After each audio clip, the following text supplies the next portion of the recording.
Shalom saudara-saudara yang terkasih dalam nama Tuhan kita Yesus Kristus. Sebelum kita disapa oleh firman Tuhan, terlebih dahulu kita berdoa. Puji syukur hormat kemuliaan bagimu ya Tuhan di tempat yang maha tinggi. Terima kasih untuk semua anugerah-Mu. Tuhan telah mengantarkan hidup kami pada pagi hari yang indah ini.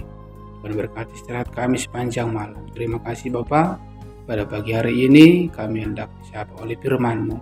Kiranya Tuhan membuka hati dan pikiran kami, berikan kepada kami hikmat dan kebijaksanaan supaya kami dapat menerima firman-Mu dan melakukannya dalam kehidupan kami. Terima kasih Bapa.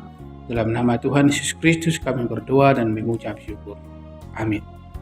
Saudara-saudara yang terkasih dalam nama Tuhan kita Yesus Kristus, firman Tuhan untuk kita pada pagi hari ini tertulis dalam kitab Yeremia 22 ayat 29. Beginilah firman Tuhan.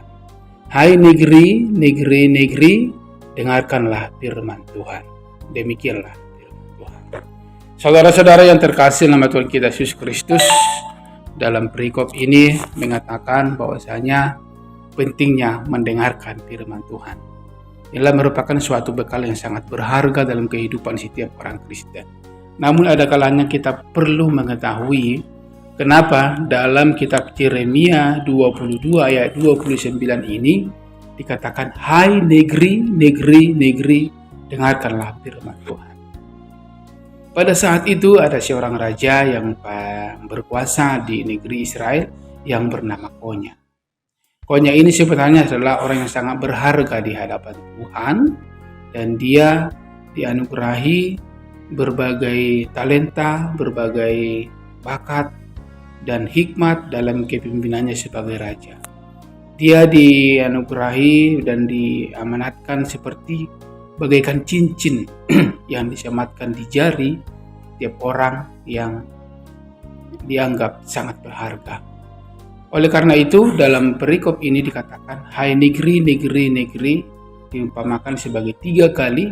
Itu merupakan, ada kalanya dikatakan bahwa negeri itu ditujukan kepada orang-orang yang percaya di dunia ini. Yang kedua juga, negeri itu ditujukan kepada orang-orang atau persekutuan orang Kristen yang ada di tengah-tengah dunia ini. Yang ketiga, negeri yang dimaksud di sana itu adalah bagi bangsa Israel itu sendiri, yaitu yang dipimpin oleh Raja Koya ketika itu. Kenapa dikatakan bahwasanya dengarkanlah firman Tuhan? Ini sebenarnya ditujukan kepada Raja Koya ketika itu. Kalaupun dikatakan dia adalah raja yang sangat berharga, yang sangat disayangi oleh Tuhan ketika itu, namun dia adalah salah satunya yang dibuang oleh Allah karena ketidaktaatannya kepada firman Tuhan, karena dia tidak mau mendengarkan firman Tuhan ketika itu. Oleh karena itu saudara, ada satu pemahaman ketika itu bahwasanya setiap raja yang telah dilantik, yang telah dinobatkan untuk memimpin bangsa Israel itu adalah merupakan suatu raja yang sangat diharapkan, takut kepada Tuhan, dan termasuk juga adalah merupakan raja yang selalu mendengarkan apa yang diamanatkan oleh Nabi ketika itu dan ketika pada zaman. Oleh karena itu, karena Raja Koya ini tidak mendengarkan firman Tuhan, tidak mengindahkan firman Tuhan, maka dia dibuang Allah sendiri kemana? Ke pembuangan. Saudara-saudara yang terkasih nama Tuhan kita Yesus Kristus, apa yang mau kita lihat dalam amanah, dalam firman Tuhan kita pada hari ini? Yang pertama, saudara-saudara, pentingnya mendengarkan firman Tuhan. Karena inilah merupakan sesuatu bekal dan sumber kehidupan kita. Dengan mendengarkan firman Tuhan, maka kita akan dapat melakukan apa yang diamanahkan, apa yang diperintahkan untuk kita pada pagi hari ini. Yang kedua, saudara-saudara, kita ketahui dengan mendengarkan firman Tuhan, maka kita akan tahu membedakan mana yang baik dan mana yang buruk, mana yang dikehendaki oleh Tuhan. Karena dengan mendengarkan firman Tuhan, kita akan menemukan kehidupan. Kita akan mencapai kebahagiaan. Karena apa? Firman Tuhan mengatakan, dengarkanlah firman-Ku, maka kamu akan hidup. Oleh karena itu, saudara-saudara yang terkasih, dalam nama Tuhan kita Yesus Kristus, sedengkanlah telingamu kepada firman Tuhan, sehingga dengan mendengarkan firman Tuhan, maka Tuhan akan memberikan anugerah kepada kita, sehingga kita akan dapat melakukan apa yang terbaik, apa yang dikehendaki oleh Tuhan dalam kehidupan kita sekarang dan sampai selama-lamanya. Amin, kita berdoa. Terima kasih, puji syukur Tuhan, kami ucapkan kehadirat.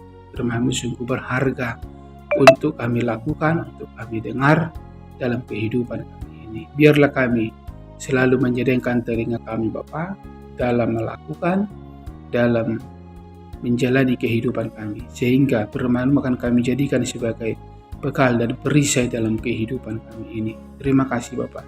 Panjang hari ini kami serahkan tubuh jiwa kami ke dalam tangan pengasihan. Biarlah dalam setiap aktivitas yang kami lakukan Bapa, Tuhan yang campur tangan, berikan kepada kami kekuatan, hikmat dan kebijaksanaan, supaya setiap aktivitas yang kami lakukan nantinya kami jadikan Bapa hanya untuk kemuliaan bagi nama-Mu dan sukacita bagi.